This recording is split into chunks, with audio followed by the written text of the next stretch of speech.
We're currently in our 14th year over here at Brülosophy, and in the time I've been running this shindig, we've sort of gained a reputation as brewers who just don't care about convention and enjoy bucking trends simply for the sake of calling people out. What some people have been surprised to learn is that I never had the intention at all of doing that stuff when Brülosophy got off the ground. No joke, I was convinced all of the things that I had learned how to do in brewing from books, blogs, podcasts, stuff like that, not only served a very real purpose, but if you skipped it or you did it wrong, it would have some perceptible negative impact on the beer we're making. And my aim with the very first experiment that I performed, which was fermenting with a bunch of kettle trub, was to learn what that negative impact tasted like. Obviously, things have not necessarily gone the way that I thought they would, and that has had a pretty substantial effect on the way that I approach brewing. I have no qualms admitting that I no longer rely on appeal to authority as a means of determining what I should or should not do in brewing, but rather look to both experiment results and my own anecdotal experiences, as well as the anecdotal experiences of others. And I'd say that the results sort of speak for themselves. My beers are better now than they were before, and that's what matters to me. This is the Brülosophy podcast. I'm your host, Marshall Schott, and I put out a request to our patrons asking them to share their experiences breaking brewing rules, and they really came through on this one. Of course, I'll be commenting on each one of those as well. What are patrons, you ask? Well, allow me to help you understand. They're the amazing people who are responsible for keeping Brülosophy afloat by making a small financial pledge that allows us to cover the costs of everything we do on the website and here on the podcast. In addition to giving them access to a trove of unpublished contributor recipes, monthly discounts at YakimaValleyHops.com, and participation in monthly virtual brew days, we often seek their opinions and experiences to share in episodes like this, which is just another benefit of being a patron. If this sounds like something that you would enjoy, and you like knowing that you're the reason we're here today, head over to patreon.com/Brülosophy and make your pledge. We have several different pledge levels ranging from $1 to $15 per month, and genuinely appreciate you supporting us in this way. Another really easy way to help us out is by using the links found at Brülosophy.com/support when you're shopping online. Your shopping experience won't change at all, and we get a tiny little commission for the referral that helps us to cover the cost of running this stuff. And finally, if you wouldn't mind leaving a rating and review of this show in Apple Podcast or wherever it is you listen to podcasts that allows you to leave those reviews, that would be awesome. Two, if people go looking for something in homebrewing, the more reviews you have, you kind of get prioritized. They will show your show to those folks. So it helps people who haven't heard of us yet to more easily find the show. Feedback is brought to you by Clawhammer Supply, who, in addition to having an awesome YouTube channel chock full of great brewing-related content, sell what we believe to be are some of the best electric brewing systems on the market. If you've been considering making the move from propane to electric, you owe it to yourself to check out Clawhammer Supply, whether you're after a 120-volt 5-gallon unit or something bigger, like their powerful 240-volt 10-gallon system. Clawhammer has got you covered. Learn more about everything they have to offer over at clawhammersupply.com. And don't forget to check out their YouTube channel as well. We're sure you're going to love it just as much as we do. Listener and patron Mike Roca said, or had a question about something that he heard us talk about on the show recently. Mike said, when I started listening to the Brülosophy podcast, one of the very first episodes I heard was the short and shoddy Schwarzbier episode. I recently replayed it for whatever reason, and I heard the portion when the brewer put a spoonful of spent grain into the boil. It was never explained why he did that. Is this something normal? Did he let his intrusive thoughts win? I am so curious. Well, Mike, I can totally understand how weird that must have sounded, especially without much context. And I'm shocked that we didn't go more into why Jason did that for that short and shoddy Schwarzbier. So first off, while the short and shoddy series is intended to test what can happen when a bunch of corners are cut in the process of brewing a batch of beer, our aim is definitely not to make bad beer. So then why would Jason add that spoonful of spent grain to his boiling Schwarzbier wort? That seems like such a stupid thing to do without context. Well, it is widely believed that boiling grains extracts tannins that lead to unpleasant astringency in the finished beer. So prior to that short and shoddy Schwarzbier, we had done a few experiments testing this theory, and those beers in those experiments were largely indistinguishable by blind panel of tasters, meaning they just couldn't tell them apart from one another. One batch would be made with, say, a spoonful of spent grain, or I believe we did one where we did a whole like solo cup full of spent grain, and tasters could not tell that beer apart from one that was made with no spent grain in the boil. So when Jason was going into that short and shoddy Schwarzbier brew day, he thought, with that data in mind, it might be fun to throw some, spent grains into the boil. I thought it was a fun idea. And honestly, based on the blind taster data of that short and shoddy Schwarzbier, it didn't seem to have any of the negative impact that one would expect from boiling that amount of spent grains. So, is anybody out there going and intentionally adding spent grains to their boil? Of course not. That would be stupid. But I do like the idea, of thinking that, if I accidentally get some spent grains into my wort, I don't have to worry about it. I mean, nobody is boiling the amount of spent grains that Jason did in that short and shoddy, or that we did intentionally in those prior experiments. And they, resulted in beers that have no astringency, no perceptible astringency at the very least. So that was why we did that, Mike. It wasn't just because Jason's intrusive thoughts won over. So thank you so much for hitting us up. If you have show feedback, you could send it to feedback@brülosophy.com. Drop us a note on Patreon like Mike did, or you can leave us a note on social media. Be sure to pick up your Brülosophy merch over at brülosophy.com/shop. We are offering more options than we ever have before, from t-shirts, hoodies, and hats to fanny packs, shorts, coffee mugs, and so much more. We have done our best to keep prices reasonable. We really don't make much of a profit off of this stuff. And we also have international shipping. Again, you can head to brülosophy.com/shop and click one of the product images on that page, or you can go directly to our Dashery store at brülosophy.dashery.com. We've put a link in the description of this episode.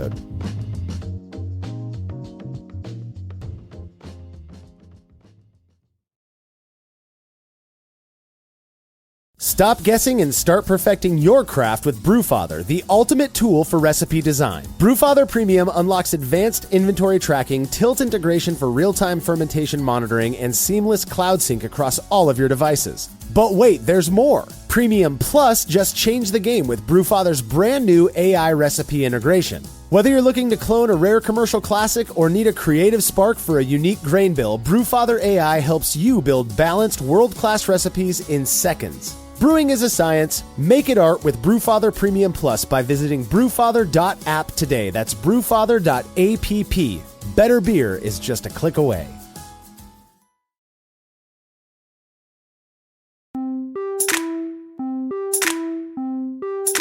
So a couple days ago, I posted on our Patreon page asking patrons to share their experiences breaking brewing rules, and at the time of this recording, 14 folks had responded.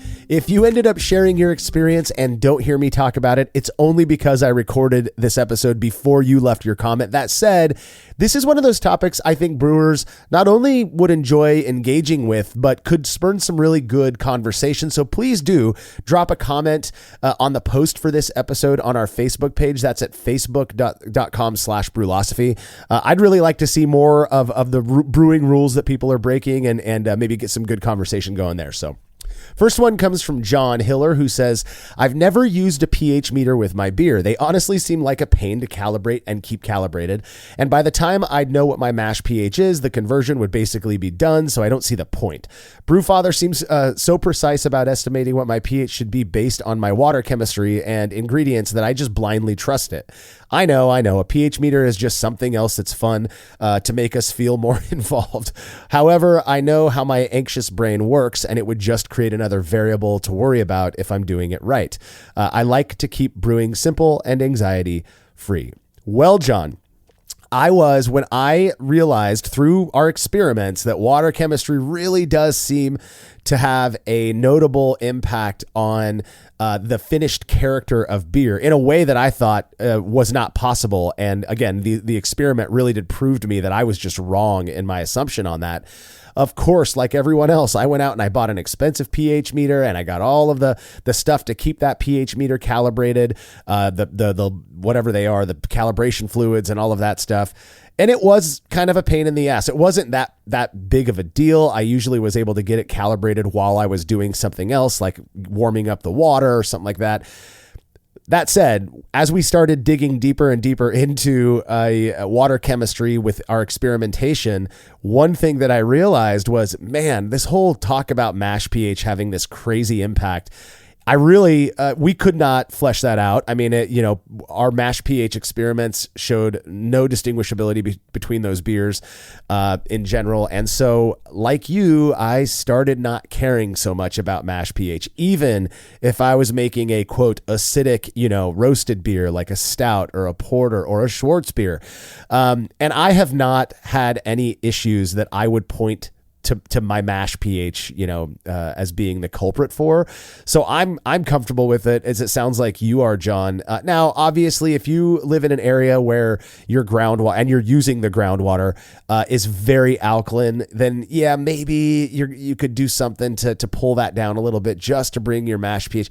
But here's the thing is that with mash pH, I really do think the biggest effect that it has is more objective. It's not in terms of the subjective organoleptic properties of the beer, but more so in like conversion and how fermentable the wort's going to be, stuff like that.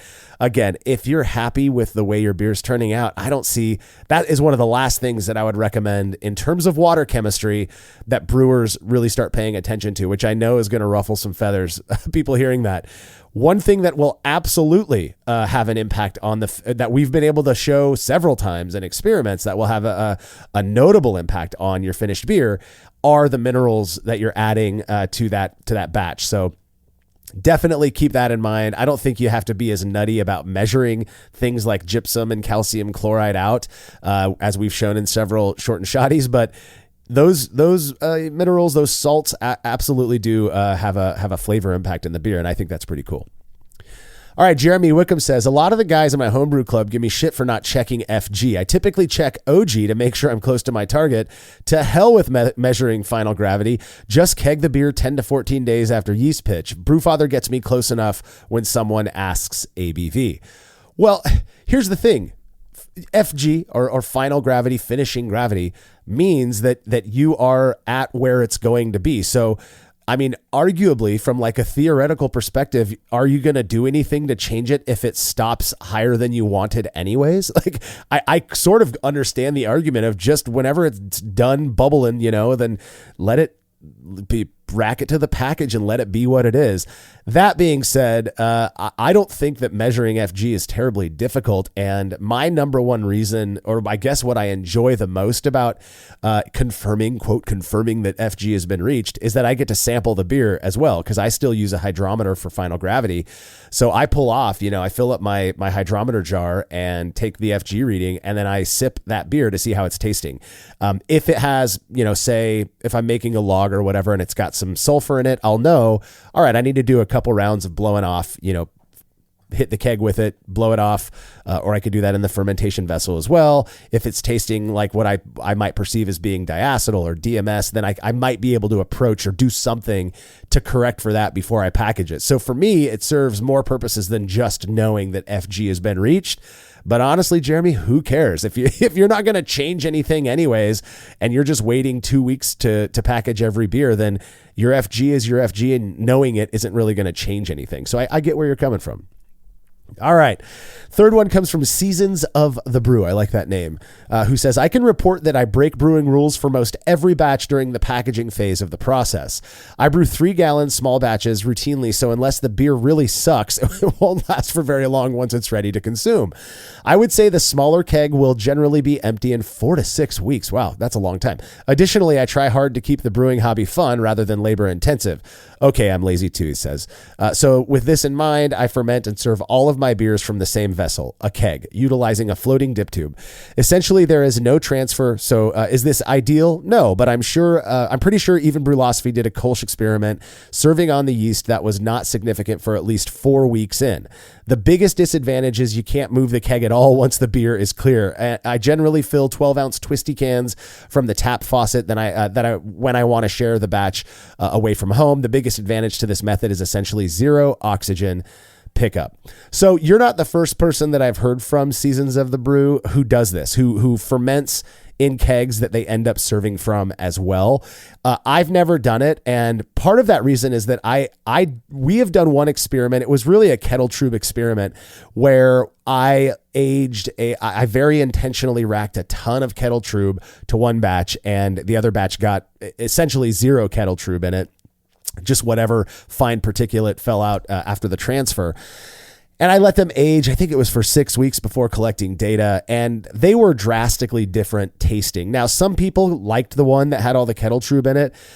As with prior kettle trube experiments, that batch did clear up very quickly, and I'd be curious to hear from you if beer clarity is something that you achieve regularly using this method, because that's something that I think is interesting that we've been able to observe over time with high kettle trube beers, is that they do clear up fairly quickly. But yeah, once it's clear, if it's in that keg and you bump it, you're not going to have clear beer. And so I don't like the idea of that.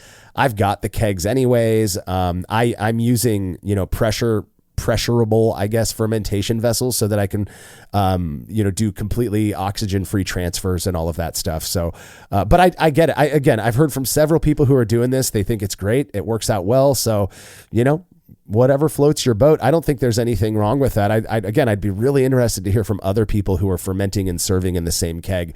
Because that's a really easy way to reduce some of the more annoying aspects of packaging beer. All right, Will Babcock says, a few years back when I first got my Grainfather glycol chiller and 3 fermenters to go with it, I used one of them to make 6 different IPAs without ever cleaning it or removing the hops and yeast. They all came out great except for the last one, which wasn't bad, but I could tell the yeast were losing their tiny little minds at that point and decided it would be better to just commit yeast aside. Will. So I didn't go beyond 6 batches. However, I was surprised I got that far without any perceived off flavors. So by the sounds of it, Will, what you did is used the full volume of that yeast cake from batch to batch to batch, which is a significant overpitch if we're looking at, traditional brewing methods. That would be, on the order of like 10 to 15 times an overpitch by the time you got to that 5th or 6th batch, I would imagine. So good on you for doing that. Yeah, I don't know if I would do that, but if it worked and you liked the beers, awesome for you. I'm trying to think back to times where I have pitched on a yeast cake. I believe we just talked about that in a recent episode where it did return a significant result.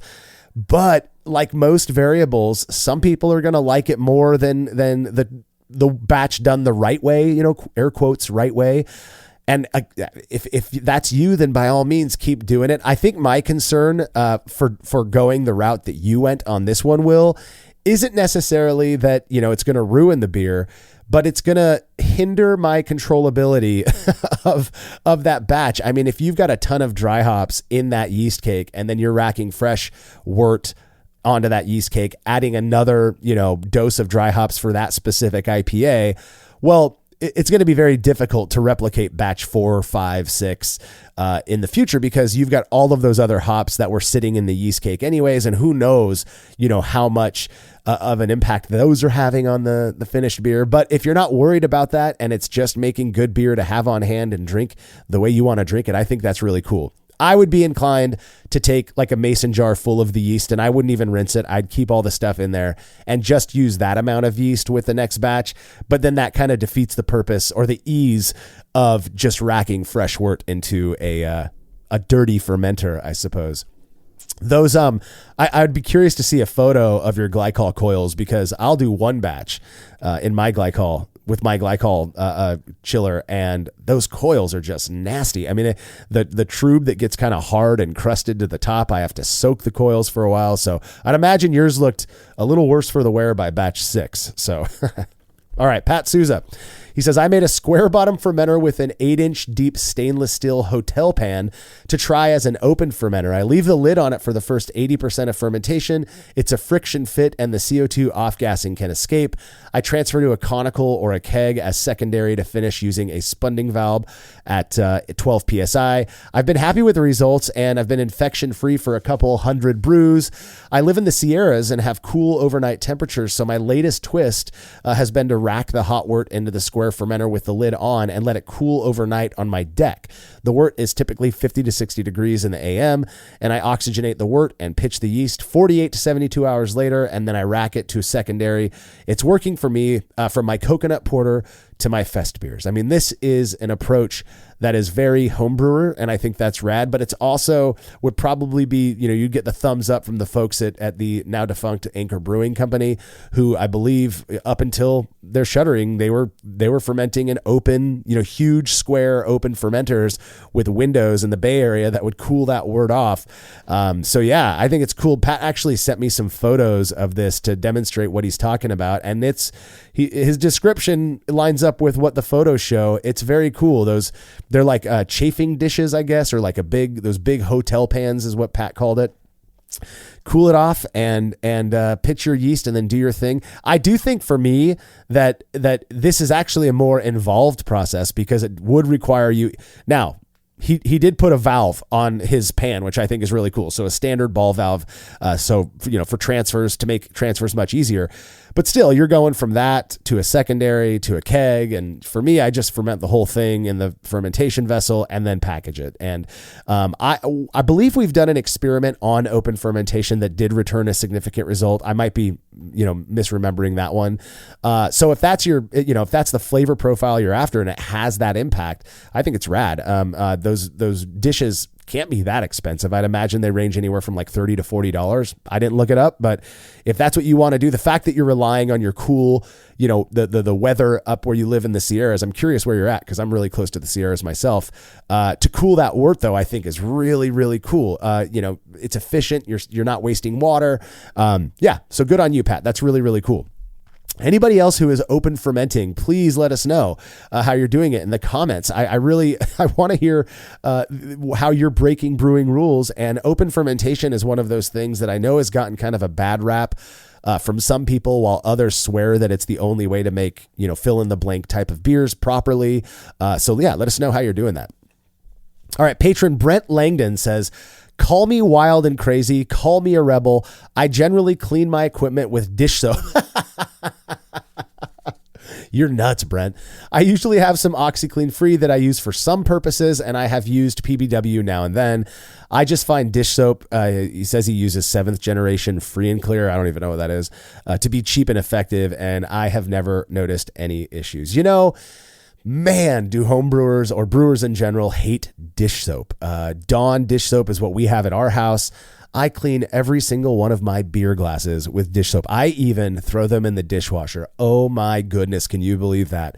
The argument that I have heard that people have with using dish soap to clean brewing equipment, brewing glasses, stuff like that, is that it is designed to leave a film on, whatever it is that you're cleaning, that makes it, I guess, less likely for stuff to stick to it or whatever that might be. And that can, have issues later on down the line with foam retention or with other stuff. I've heard people claim that they can taste the dish soap when they've washed their plastic fermenters, like a fermentation bucket or a PET carboy, that they can taste that, Dawn flavor in the beer. I've never experienced that. That being said, I do find that stronger cleansers, like I really like the exGEERience cleaning powder. It is amazingly strong. If you just do a little bit of that in hot water and fill up your fermentation vessel, what I do is I fill it up and then I put my glycol coil down in there and I let it sit for like 15 minutes. It just eats off any of that crud right away. And whatever is left afterwards wipes off with a sponge very easily. And I do like, knowing that there's probably not a film left on there and whatever. But man, the hate that dish soap gets, I just think is so unnecessary. I still get great head formation in my cups that I clean in my dishwasher and wash by hand with Dawn dish soap. So, your mileage may vary. And I get that, people out there doing salt scrubs and all of this. What a freaking mess to have to just to get a little bit better foam quality in your glass. I just don't know if it's worth it, at least not for me. But more power to you, Brent, for using dish soap to clean all of your all of your brewing gear. I used to use OxyClean Free, and when I would run out, my wife does our grocery shopping while I'm at work, and I'd put it on the list. Hey, pick me some up. Well, there was a period where she stopped being able to find OxyClean free. So whatever store she was shopping at was only selling the stuff that had the smell to it, the scent. And so I did not want to use that in my brewing gear. And so I picked up this exGEERience cleaning powder, and my God, it really is. I don't even know if they're still selling it, but that just goes to show how powerful this stuff is. I think I've had my bucket of, their exGEERience cleaner for like 6 years now, and it's only about halfway empty. This stuff is super powerful. I actually use it to clean like the grates on my pellet smoker. We use it for various things around the house to clean. Back when my youngest daughter, who just turned 13 this weekend, when she was still using bottles, we would use it to clean her bottles. Like it's really useful to have around on hand. But yeah, use dish soap if it's working for you. I would imagine any sort of like quote free and clear type of dish soap is probably not going to have some of the same chemicals in it that something like Dawn or Palmolive would have. So that's probably, working in your favor as well. It's probably not that far different than OxyClean Free, but I have no idea. So, all right, final experience breaking brewing rules for this segment comes from Jeff, who says, it's not really breaking a brewing rule, but I quit chasing efficiency. I don't even calculate it anymore because it is an arbitrary target on the homebrew scale. Unless you have the certificate of analysis for the exact lot of each grain you're using, and unless you have measured the moisture of the grain using precision lab scales and an oven, it is a guess at best. Moisture can vary significantly based on local humidity and storage method.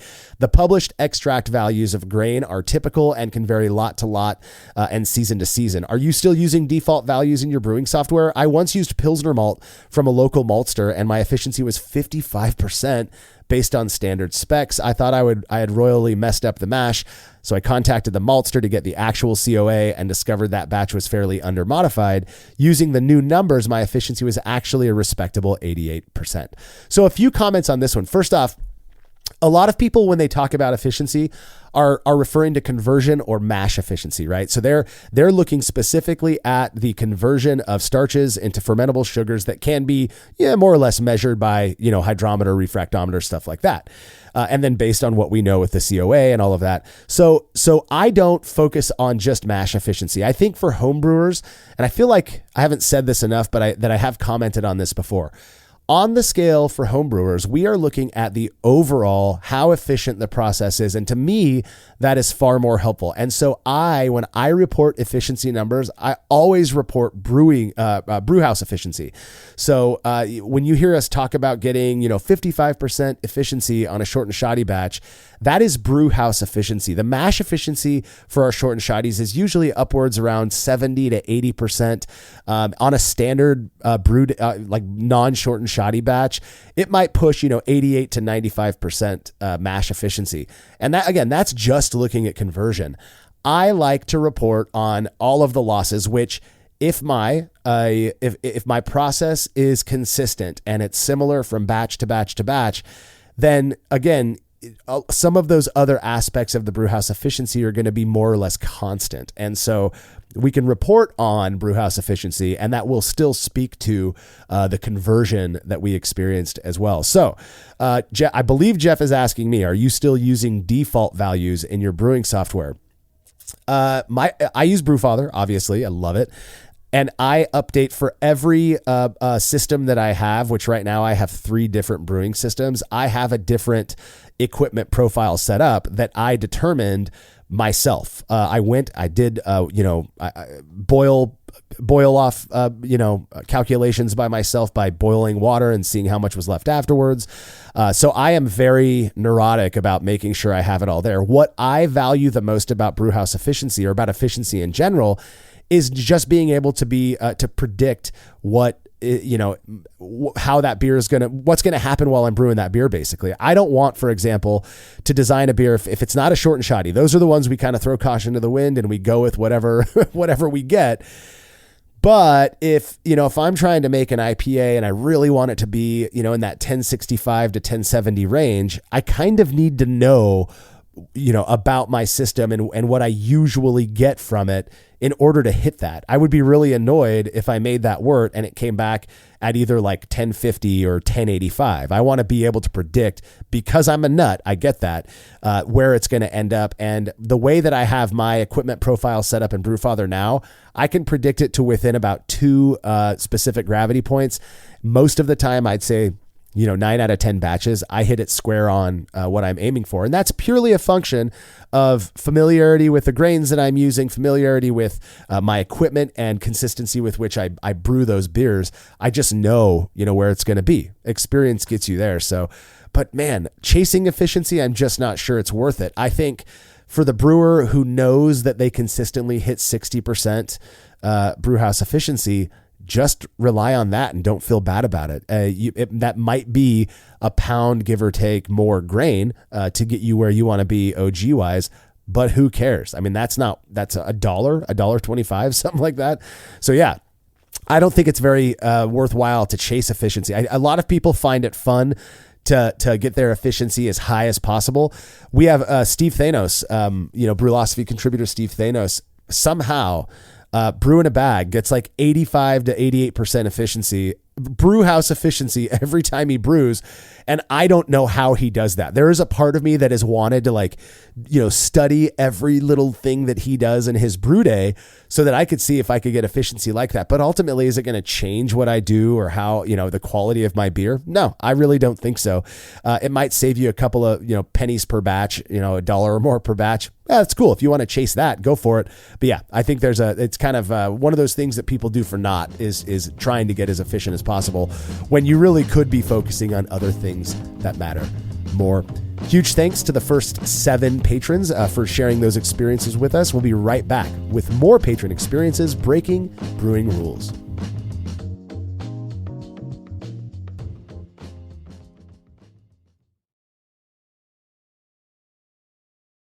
There's no denying that stainless steel is the best material for brewing equipment, and Delta Brewing Systems offers some of the lowest prices on high-quality stainless gear, like the Firm Tank, which in addition to holding 8 gallons or 30 liters of wort, comes with a domed lid to even further reduce the chances of a messy blow-off. Plus, it can hold up to 4 psi of pressure for closed transfers. Delta Brewing Systems also has their own line of brew kettles, as well as one of the lowest-priced all-in-one electric brewing systems out there, and their prices are shockingly low. If you're in the market for legit stainless gear that won't break the bank, do yourself a favor and head over to deltabrewingsystems.com today.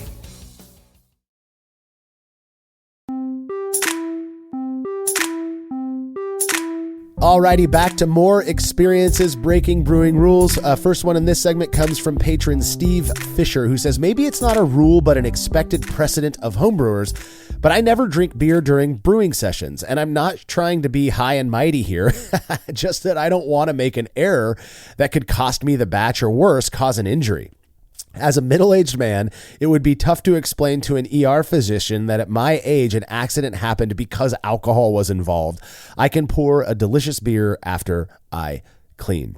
Man, Steve, I feel like you're actually following one of the probably the more, how do I want to say it? Understandable rules out there that a lot of people just don't follow, which is to, when you're messing with electricity or fire and you're trying to make a batch of beer, which is a fairly involved process, probably best to do it sober. And I have experiences with drinking while brewing. It's usually like my friends come over, my brewing friends come over, we're having a barbecue and I'm like, we've already had a few beers. Let's go throw a batch together real quick.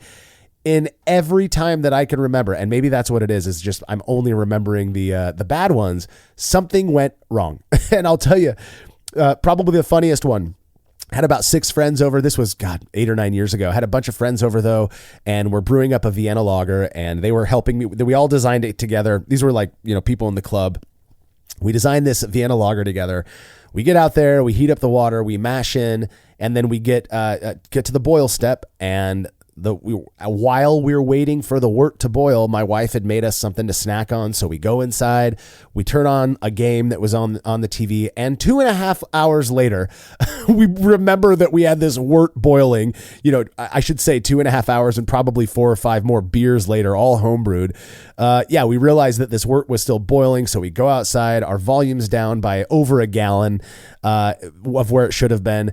And that was the point where we started adding our hop additions and stuff like that. So the beer actually turned out to be quite good. But yeah, my neurotic brain was like, what were we thinking? And that was one of those stories that I constantly lean on when I'm out brewing and I'm thinking, oh man, I just want to have a beer real quick. I'm like you, Steve. I usually won't drink. If I do, it's just a sample. But I usually won't drink beer while I'm brewing. I wait until I'm done. I probably have a beer while I'm cleaning up, not when I'm done cleaning up. But it's another reason that I like to brew early in the morning. I'll wake up at 5 o'clock in the morning and go out and brew before anybody in my house is awake. It's peaceful for me. I put on some chill music in the background, and I have no desire to drink that early in the morning. So it's usually a cup of coffee that I've got with me. But yeah, I don't think you're breaking any brewing rules. I think you're following an actually important brewing rule there, Steve. So thanks for sharing that with us. Solemn Tim says, I have never done anything with water chemistry. My brother and I constantly talk about it. I even have the salts on hand, but I don't know where to start or how to figure it out. We don't enter competitions, but we always drink every keg, and our homebrew club has never complained. P.S. Where do I get the chemistry on my town's water? The info I can find online does not have all of the info the online calculators ask for. Another one, because I'm drinking beers alone in my garage after spending all afternoon cleaning and organizing said garage. I never have the patience for the online carb calculator, so I burst carbonate everything. I keg everything at night, I put it in the keezer overnight, and then I hit it with 45 PSI. Gasp for 24 hours. I rarely shake the kegs. Every time they end up like 90% carbonated, and after I pour a few beers through over a few days, they're perfect. Everything I ever read about kegging told me this was a bad idea. So 2 experiences that Solemn Tim shared with us here. The first one, water chemistry. You have nothing to worry. The way that I like to talk about water chemistry is that you could be making perfectly good beer that is kicking ass in competitions and that is very enjoyable for you, your brother, and your club members to drink, that you're not doing anything with water chemistry. If you want to do something that will potentially give you another knob to adjust it to bring it even closer to what your ideal is, or maybe what you're not competing, but if you were, might get you more close to what that BJCP guideline is looking for, that's where water chemistry really does come into play. If you're adding sulfate, so that could be usually is in the form of calcium sulfate or gypsum, then you are going to increase that. It has a very noticeable impact on the way hops kind of cut through the beer. And it doesn't matter if it's an IPA or a Pilsner. It really does crisp up that hop character, which can really leave the impression of a crisper beer in the end. Opposite that would be something like if you're increasing the chloride level. So calcium chloride is the way that people do that. You can increase your sulfate with magnesium sulfate, also known as Epsom salt. I don't like to use that just because I've got so much gypsum on hand, and I don't really see the benefit to increasing the magnesium content in my wort. I haven't noticed it, and I'd rather avoid the even potential of having, the bowel issues that are associated with high amounts of magnesium sulfate. I stay away from it, but I know a lot of people who use it. Calcium chloride, on the other hand, though, when you increase that chloride, it really does seem to have the effect of rounding out as opposed to crisping up the beer. It really does make it more rounded. It emphasizes that malt character for that reason. Not to say that it's going to make it more bready or more caramely or whatever those malt characteristics are, but it kind of like rasps off the edges of that flavor in the beer, which works really well for certain styles. I know a lot of people who, when they're making any sort of a British beer, whether it's a mild or a British, golden ale, like to increase the amount of chloride because it does give that warmth and that nice round malt character. And it's great. I still prefer almost every beer that I make to be crisp. And so I often emphasize the sulfate. That's a personal preference for me. And I didn't think like you, I went out and bought all this stuff and then I didn't use it for years. And I would argue that, yeah, it's probably not going to have the impact we think it does. This was one of those variables that when I was challenged to test it out, I was blown away with just how different the beers tasted. One that was adjusted with those salts and the other one that wasn't. So I do it every time. I don't think you have to be a nut about it. What I would suggest, Tim, first off, it is important to know what your starting water is. If you can't find it online, which by the way, what you're going to find online are averages based on your entire community or your municipality. I've not found those to be terribly helpful because it's not precise enough. I'm also, again, a nut about that kind of stuff. You can collect a sample of your water and send it into a company like Ward Labs. I just did this at my new house. I think it's $35 and they will they have a brewer's package. They give you a full detailed list of all of the minerals and their levels in your water that you can then plug into and create a template for in Brewfather and then just rely on that for all of your water adjustments. I focus entirely these days. Like I said earlier, I'm not doing mash pH. That doesn't concern me anymore. And when it comes to minerals, I only use calcium sulfate, gypsum, or calcium chloride. Increase that calcium content while also adjusting the sulfate and chloride levels to where I want them to be. And I usually aim for a 2-to-1 sulfate to chloride ratio. It's that simple. It's very easy to do if you know where you're starting at. Now, let's say that your water has higher chloride than it does sulfate, and you're doing the old school way of just doing a tablespoon of gypsum and a tablespoon of calcium chloride. Well, you're not really changing that ratio enough to taste, in my opinion, at least, to taste the impact of the sulfate. So that's why you would want to know, where your starting point is so that you can make those adjustments properly. Now, on to the next one. I think it's worthwhile to try it at least, Tim. One thing you might do is just make a batch and throw in a tablespoon of sulfate. You can't really, that amount's not going to be an overdone. It's not going to overdo it. If you go too high, at least in my experience, if you use too many of those brewing salts, you can start to get kind of a metallic thing, or you can start to taste the minerality of it. It actually works fairly well for some styles of beer, in my opinion, but I tend to stay away from it. You've got people out there who are using so much gypsum for their IPAs that they're hitting sulfate levels above 300 ppm. I mean, I aim for like 100 ppm sulfate to 50 ppm chloride for my IPA. And I don't taste minerality. I don't taste, metallic flavors or anything like that. So, all right. Now, the online carb calculators, I don't use those ever. I do exactly what you do. I'm sure there are people out there who are neurotic enough to try to get exactly what the BJCP says, you need for a specific style in terms of carbonation. I carbonate pretty much all of my beers to the same level unless I'm making something like, say, a Saison or a sour beer that I want to be really sparkly. And that's part of the reason I have secondary regulators on my kegerator so that I can set them differently. But I basically do the same thing you do. And here's a gasp for you. I will go up to 60 PSI when I burst carbonate. That allows me to get those beers overnight and I don't do 24 hours. I usually do 16-ish hours. And when I reduce them, they're usually right where I want them to be in terms of carbonation.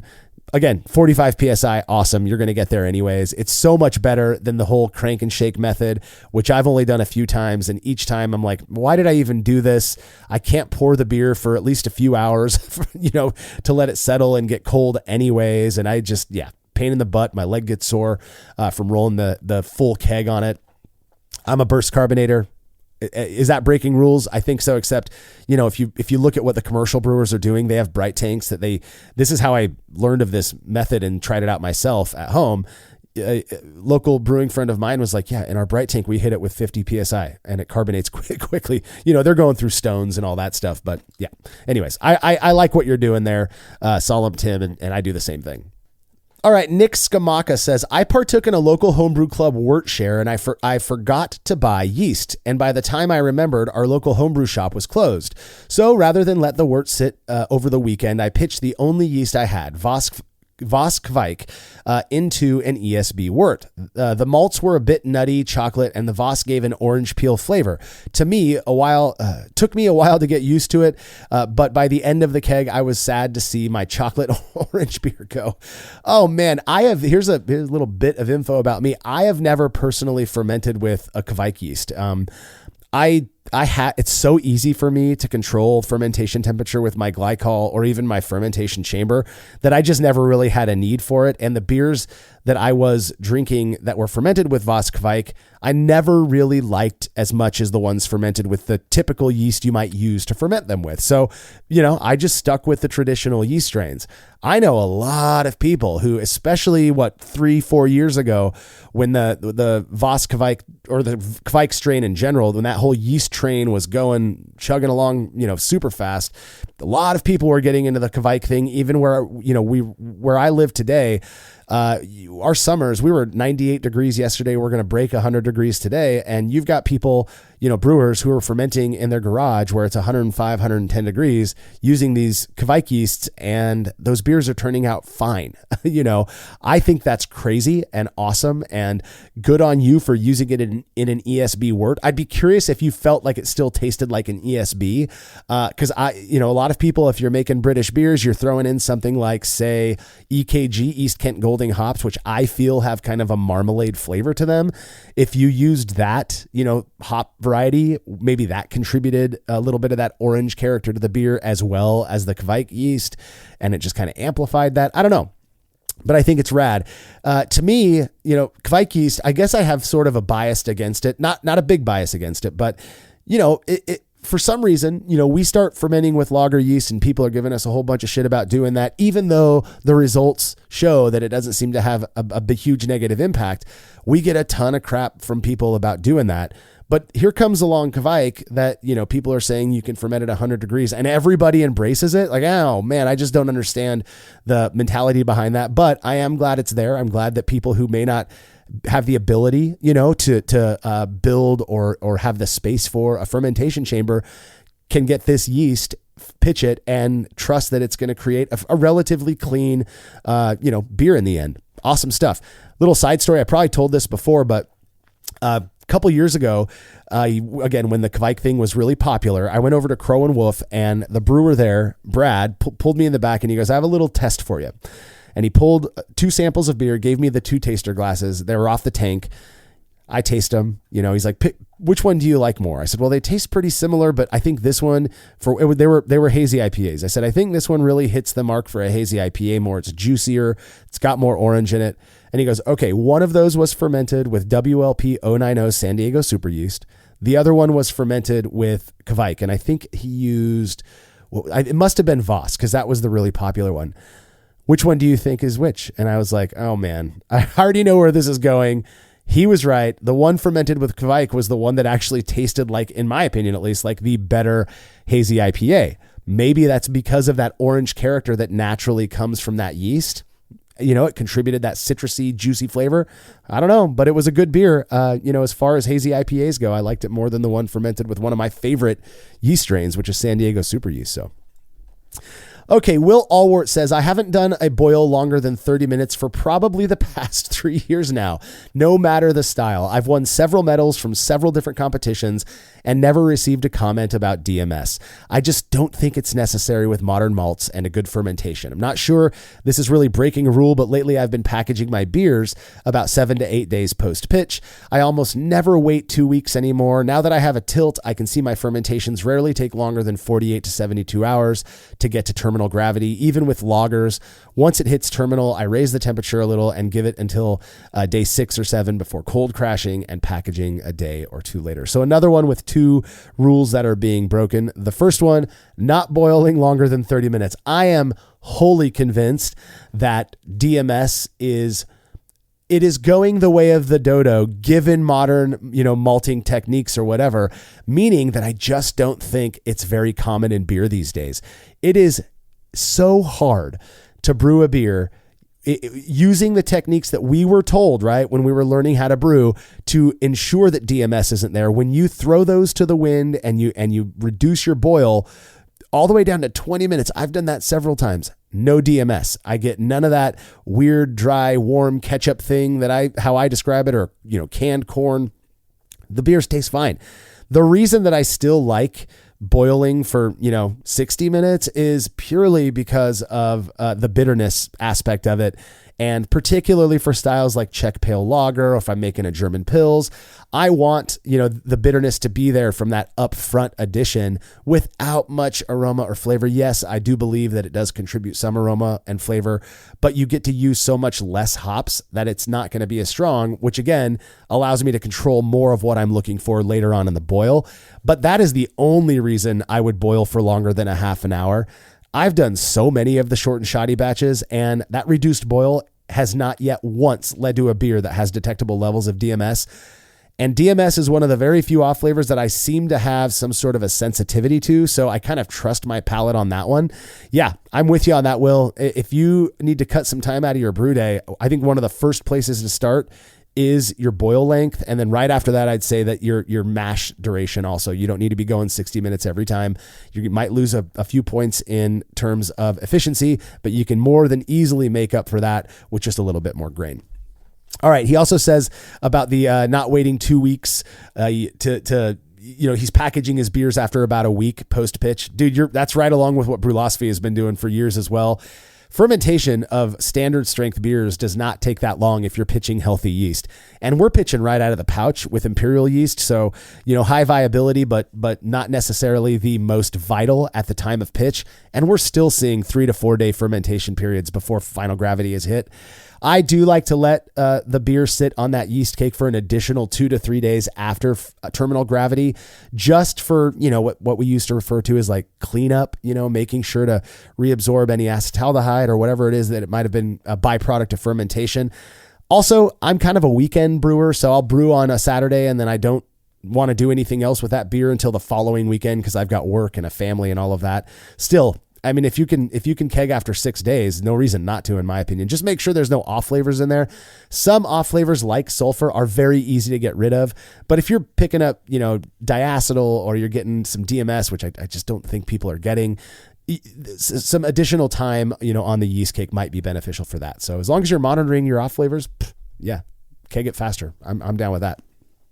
Here's a short one from David Holloway, who just says, no oxygenation of wort at yeast pitch, no yeast nutrients. Those little guys are on their own. Well, David, this is one of the very first things that I, even before Brülosophy was around, was just like, I'm not going to waste money on this. I bought one of the aquarium, like a pump, air pump that you would use for an aquarium. They were selling those from, I forget where I bought it from, but it was from some online homebrew store.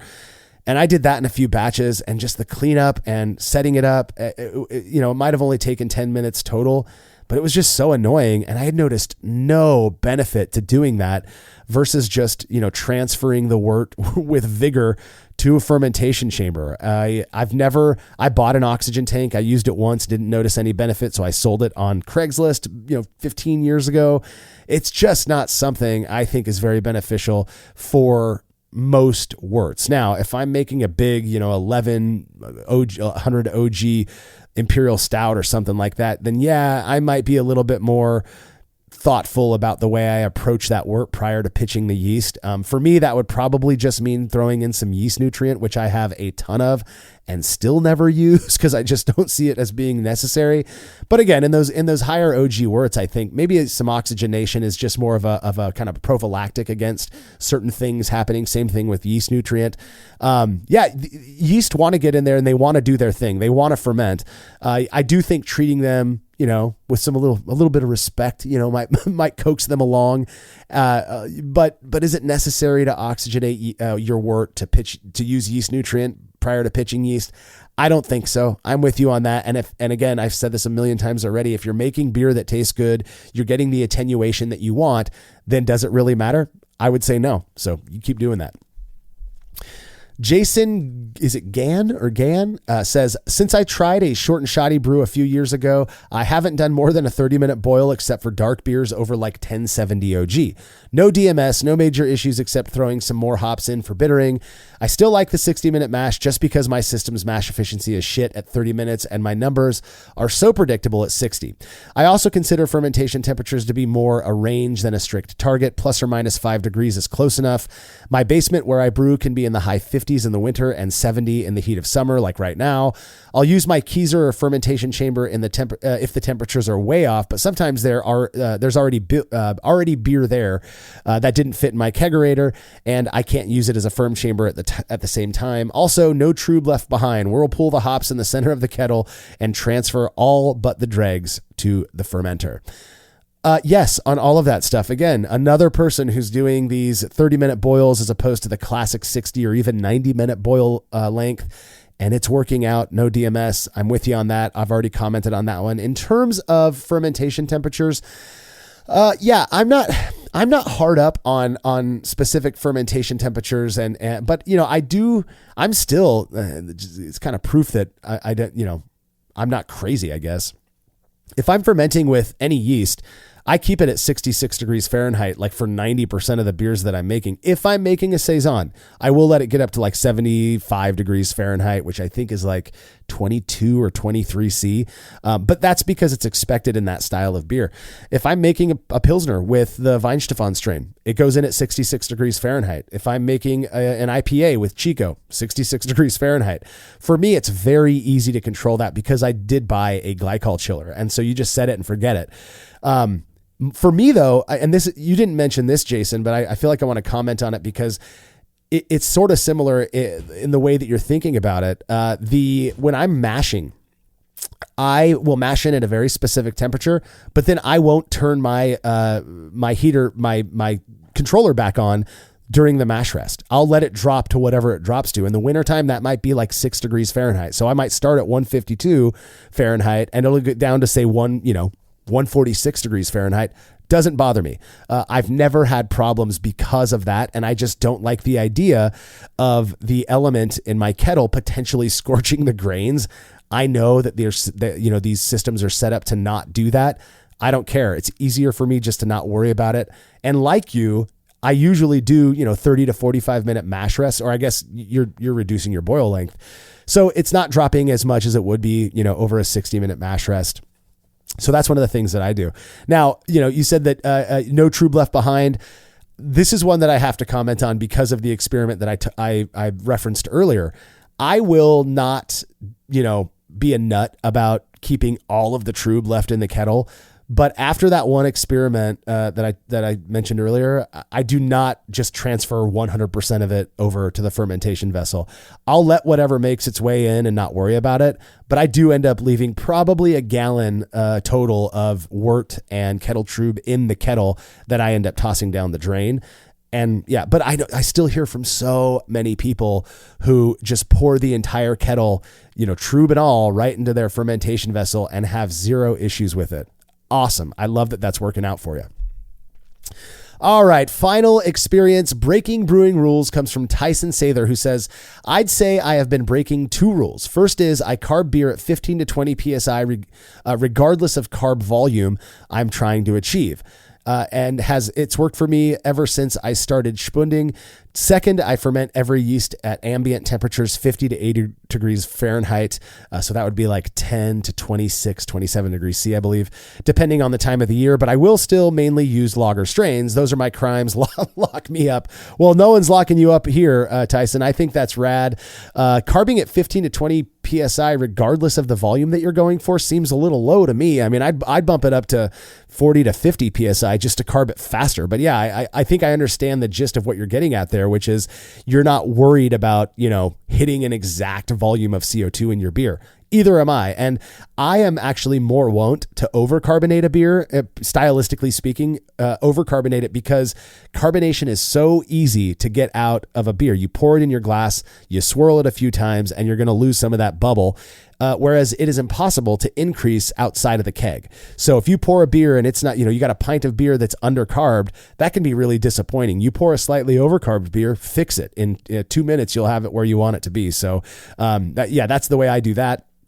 The whole thing about fermenting at ambient temperatures, yeah, man, go for it. I mean, if I would wonder if, are you making, it sounds like you use lager strains sort of the way that Jordan Folks and that's the way he does it. It's the way that I'm going to start doing it. I think that my go-to strain now is just going to be Global from Imperial Yeast. That's their Weihenstephan lager strain because it is so robust. It's great for every style that I've tried it in.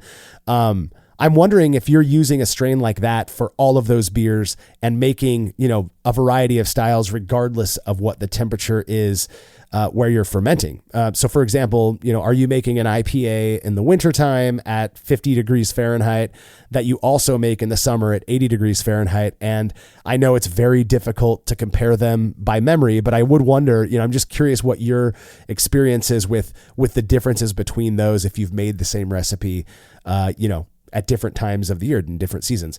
But either way, I mean, yeah, that's rad. I mean, you're doing what's working for you. You're making beers that you enjoy drinking. And I would imagine that the people you share it with like drinking just as well.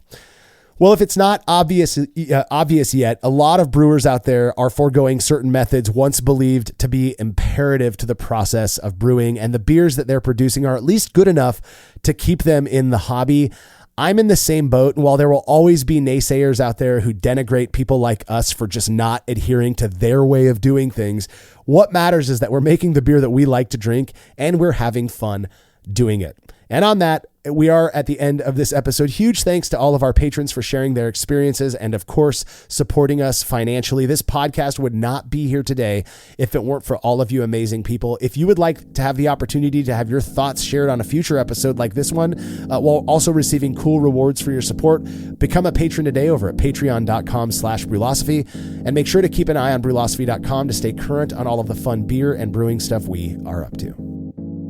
The Brülosophy podcast is made possible by the generous support of our sponsors as well as all of our rad listeners. We seriously could not do this without you. Cheers to everyone who has subscribed and left a review of our show. It makes a huge difference. If you haven't yet, please consider doing so. Head over to Brülosophy.com/support to view a list of ways you can easily help us to continue producing this podcast. If you want a reward for your support, visit patreon.com/Brülosophy. Thanks again for listening. We'll be back next week with another episode of the Brülosophy podcast. Until then, think beer. Start off the morning with some hot tea, lemon and honey cause it soothes my throat. Put some herb in the bowl, yeah, it's homegrown.